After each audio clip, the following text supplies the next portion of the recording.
Hello mga bossing, kayo po ba mga bossing ko ay isa sa mga nag-iisip sa ngayon dahil ngayong araw na ito mga bossing ko ay full moon.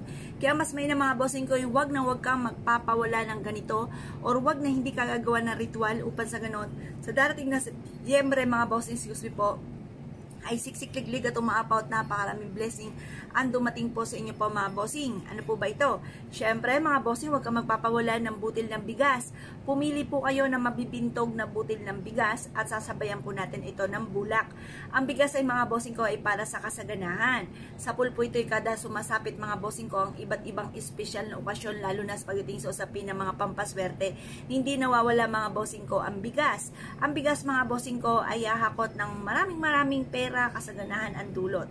Kapag po bagong taon, nating mga Pinoy, sa mga Chinese New Year, maging sa mga ghost month mga bossing ko, ay ito nga po ay inihahain pati mga barya. Ganon din po mga bossing ko, napakaswerte nito kapag ikaw ay maglilipat ng bahay, ganon din po sa unang pasok sa inyo po negosyo. Swerte ang dulot mga bossing. Hindi nagpapahuli ang bigas.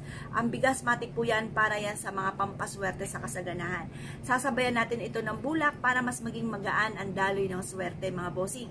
Kayo po ba ay nagsasabit ng bulak sa inyo pong main door kapag po sumasapit ang bagong taon? Dapat po magsabit po kayo para mas maging magaan ang daloy ng swerte. Ngayon, ang tambalang bigas at barya, ito po ay perpektong sangkap upang sa ganon, sa darating na buwan mga bossing ko, kinabukasan ay siksik-liglig at umaapaw at napakaraming blessing ang dumating. Pagpapalagahan ng unang araw, pwede nyo rin po itong gawin sa unang araw ng Setyembre. Ganon din po mga bossing ko, sa full moon nga po mga bossing, at ito po ay makakatulong upang sa ganon ay tuloy-tuloy ang pasok ng swerte at higit na mas maging masagana ang buong buwan ng Setyembre mga bossing. Ngayon po mga bossing, mainam na humarap ka sa gawing silangan na mga bandang alas 8 kapag full moon. Sa unang araw naman ng Setyembre, pwede kayong humarap sa may liwanag na sinag na araw sa umaga ng alas 7 ng umaga. Mag-wish sa pamamagitan ng aking sipag at tiyaga at pananalig sa mahal na Panginoon ay matutupad lahat ng aking mga pinapangarap. At ngayong buwan na ito na Setyembre ay siksik-liglig at aapaw at maraming blessing ang darating sa akin. Hindi na ako mamumblema, magkakaroon ako ng napakaraming pera, napakalaking ipon, at mas magiging masagana ang aming pamumuhay.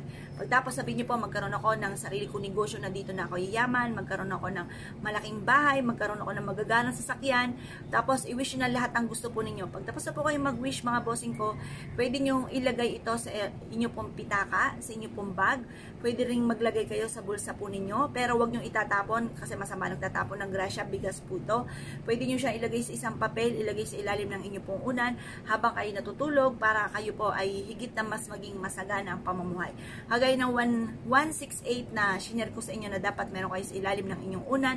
Bukod po dyan, mainam na meron din kayong ganito upang sa ganon ay matriple-triple ang blessing na dumating po sa inyo po mga bossing at i-adya kayo kung sa lagi kayo ay suswertin. Kaya kung may pinaniwala at nais po itong gawin, asya mga bossing, good luck po sa inyo po lahat.